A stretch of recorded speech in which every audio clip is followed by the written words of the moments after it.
mo wá jókòó fúnra mi ẹni tí mo fi tọ̀wọ̀tọ̀wọ̀ dárúkọ ẹ̀ yìí wọ́n pè mí Táyọ̀ Amọ̀kadéwá. We had the location 8 years ago and he said to me, jọ orí sẹ́ẹ̀tì yìí ṣó lè sọ Ẹ̀gbá. Mo ní màá gbìyànjú.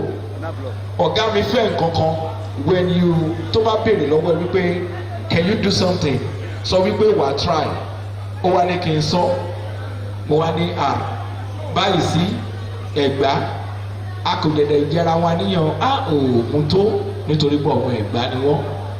Ó ní èdè wo ló tún lè sọ yàtọ̀ sí Ẹ̀gbá. Mo ní mo máa sọ Ìjẹ̀bú. A big thanks to David Otemolu. Wọ́n wá sọ ọ̀pọ̀ tó fẹ́ ṣe nínú script yẹn fún mi. Ìyẹn wá sáré wá bá mi Táyọ̀ bó ṣe má sọ rè sọ báyìí wàá sọ báyìí wàá full stop wàá ṣe báyìí.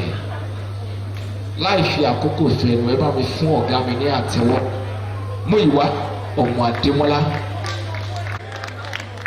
2003 ni mo join school Authentic School of Drama ìyẹn tí a mọ̀ sí ASOL ni wọ́n fi gbogbo ẹ̀ kọ́ wa.